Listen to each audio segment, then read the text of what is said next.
S K super TMT, the long life TMT.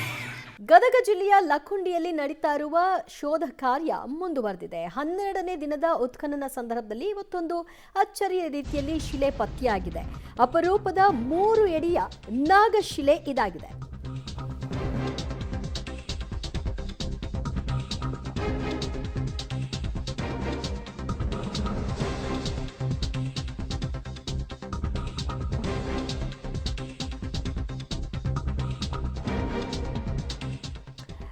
Gadag ಜಿಲ್ಲೆಯ ಲಕ್ಕುಂಡಿಯಲ್ಲಿ ನಿಧಿ ಸಿಕ್ಕ ನಂತರದಲ್ಲಿ ಅಲ್ಲಿ ಉತ್ಖನನ ಕಾರ್ಯವನ್ನ ಮುಂದುವರಿಸಲಾಗಿದ್ದು 12ನೇ ದಿನಕ್ಕೆ ಕಾಲಿಟ್ಟಿದೆ. 12ನೇ ದಿನದ ಉತ್ಖನನ ವೇಳೆಯಲ್ಲಿ ಅಲ್ಲಿ ಐತಿಹಾಸಿಕ ನಾಗಶಿಲೆಯೊಂದು ಪತ್ತೆಯಾಗಿದೆ. ಅಪರೂಪದ 3 ಎಡೆಯ ನಾಗಶಿಲೆಯನ್ನ ಕಂಡು ಗ್ರಾಮಸ್ಥರು ಬಹಳ ಕುತೂಹಲದಿಂದ ನೋಡ್ತಾ ಇದ್ದಾರೆ. ಕಪ್ಪು ಬಳಪದ ಕಲ್ಲಿನಲ್ಲಿ ಕೆತ್ತನೆ ಮಾಡಿರ್ತಕ್ಕಂತಹ ತ್ರಿಮುಖ ನಾಗಶಿಲೆ ಇದಾಗಿದೆ. ಬಿಗುಂಡಿಯಲ್ಲಿ ಪತ್ತೆಯಾಗಿರ್ತಕ್ಕಂತಹ ನಾಗಶಿಲೆ ಇದು. ಅಲ್ಲಿ A1 ಮತ್ತು B1 ಅಂತ ಗುಂಡಿಗಳನ್ನು ಮಾಡಿಕೊಂಡು ಉತ್ಖನನವನ್ನು ಮುಂದುವರಿಸಲಾಗಿದೆ.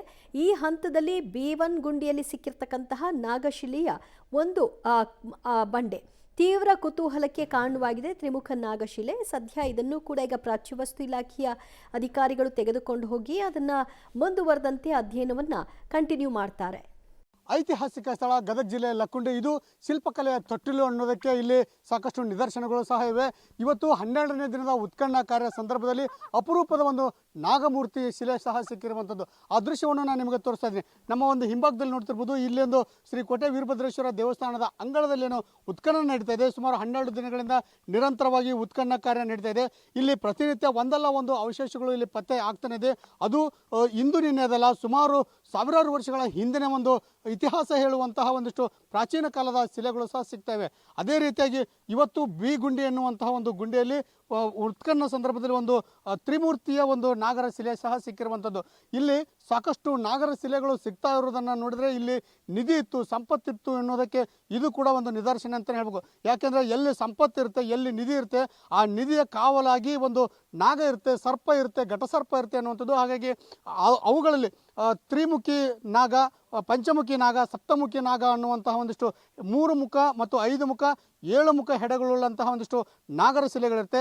ಅದೇ ರೀತಿಯಾಗಿ ಇದರಲ್ಲೂ ಇವತ್ತು ಸಿಕ್ಕಿರುವಂತಹದ್ದು ಕೂಡ ಒಂದು ತ್ರಿಮುಖಿ ನಾಗಶಿಲೆ ಅಂತಲೇ ಹೇಳ್ಬೋದು. ಇದು ತುಂಬಾ ಅಪರೂಪವಾದಂತಹ ನಾಗಶಿಲೆ. ಯಾಕೆಂದರೆ ಇದು ಸುಮಾರು ಕಲ್ಯಾಣ ಚಾಲುಕ್ಯರು ಅಥವಾ ರಾಷ್ಟ್ರಕೂಟರ ಕಾಲದಲ್ಲಿ ನಿರ್ಮಾಣವಾದಂತಹ ಇತಿಹಾಸ ಹೇಳುವಂತಹ ಒಂದು ಈ ನಾಗಶಿಲೆ ನೋಡ್ತಿರ್ಬೋದು. ಈ ಒಂದು ನಾಗಶಿಲೆಯ ಒಂದು ಮೂರ್ತಿ ಹೇಗಿದೆ ಅನ್ನುವಂಥದ್ದು, ಇದರಲ್ಲಿ ರತ್ನ ಖಚಿತ ಹರಳು ಇರುತ್ತೆ ಅನ್ನುವಂಥದ್ದು ಕೂಡ ಇತಿಹಾಸಕಾರರು ಹೇಳುವಂಥದ್ದು. ಯಾಕೆ ಅಂತಂದರೆ ಇದು ಒಂದು ವಿಷ್ಣುವಿನ ವಾಹನ ಆಗಿರೋದ್ರಿಂದ ವಿಷ್ಣು ಈ ಒಂದು ಹಾವಿನ ಮೇಲುಗಡೆ ಮಲಗಿರ್ತಾನೆ. ಇದರಲ್ಲಿ ಒಂದು ರತ್ನ ಖಚಿತ ಹರಳಿರುತ್ತೆ. ಅದು ಮೇಯಕ್ಕೆ ಹೋದಂಥ ಸಂದರ್ಭದಲ್ಲಿ, ಅಂದರೆ ಆಹಾರಕ್ಕೆ ಹೋದಂಥ ಅರಸಿ ಹೋದಂಥ ಸಂದರ್ಭದಲ್ಲಿ ಈ ಹರಳು ಬಿಟ್ಟು ಹೋಗಿರುತ್ತೆ. ಅದರ ಒಂದು ನೆರಳಿನ ಭಾಗದಲ್ಲಿ ಇದು ಆಹಾರವನ್ನು ಹುಡುಕಿರುತ್ತೆ ಅನ್ನುವಂಥದ್ದು. ಜೊತೆಗೆ ಇದು ಸಾಕಷ್ಟು ಇತಿಹಾಸವನ್ನು ಸಹ ಹೇಳುತ್ತೆ. ಈ ಹರಳು ಮುಟ್ಟಿದವರು ಯಾವತ್ತೂ ಕೂಡ ಬದುಕಿಲ್ಲ ಅನ್ನುವಂಥದ್ದು. ಹಾಗಾಗಿ ಅಪರೂಪದ ಒಂದು ನಾಗಶಿಲೆ ಸಹ ಪತ್ತೆಯಾಗಿರುವಂಥದ್ದು ತ್ರಿಮೂರ್ತಿ ನಾಗಶಿಲೆ. ಈಗ ಇದ್ರ ಸಂಬಂಧಪಟ್ಟಂಥವ್ರನ್ನು ಕೂಡ ನಾವು ಮಾತಾಡ್ಸೋಣ. ಸರ್, ಈ ಒಂದು ನಾಗಶಿಲೆ ಏನು ಹೇಳುತ್ತೆ ಸರ್, ತ್ರಿಮೂರ್ತಿ ನಾಗಶಿಲೆ? ಸರ್, ತ್ರಿಮೂರ್ತಿ ನಾಗಶಿಲೆ ಅಂದರೆ ಇದು ಹೆಚ್ಚಾನೆಚ್ಚು ಒಂದು ವಿಷ್ಣುವಿನ ಘಟಸರ್ಪವಾಗಿರುವುದರಿಂದ ಈ ಆದಿಶೇಷನ ರೂಪದಲ್ಲಿ ತ್ರಿಮುಖಿ ಮತ್ತು ಪಂಚಮುಖಿ ಸಪ್ತಮುಖಿ ಬರ್ತವೆ. ಇದರಲ್ಲಿ ಇದು ಲಾಲ ಎಂಬ ಒಂದು ಮಣಿಯನ್ನು ಹೊಂದಿರ್ತದೆ, ಅಂದರೆ ರೆಡ್ ಸ್ಟೋನನ್ನು ಹೊಂದಿರ್ತದೆ. ಆ ರೆಡ್ ಸ್ಟೋನನ್ನು ತನ್ನ ಒಂದು ಮೇಯ್ಲಿಕ್ಕೆ ಹೋದಾಗ, ಅಂದರೆ ಹೊರಗಡೆ ಹೋದಾಗ ಅದು ತನ್ನ ಒಂದು ಕಡೆ ಇಟ್ಟು ಅದರ ಬೆಳಕಿನಲ್ಲಿ ಇದು ಮೇಯ್ತದೆ. ಬೆಳಕಿನಲ್ಲಿ ಮೇಯ್ದು ಇದನ್ನು ಯಾರಾದರೂ ಮಣಿಯನ್ನು, ನಾವು ಲಾಲ್ ಮಣಿಯನ್ನು ಹೊತ್ಕೊಂಡು ಬರಬೇಕಂತ ಹೋದವರು ಅಲ್ಲಿ ಯಾರೂ ಬದುಕಿ ಬರುವುದಿಲ್ಲ.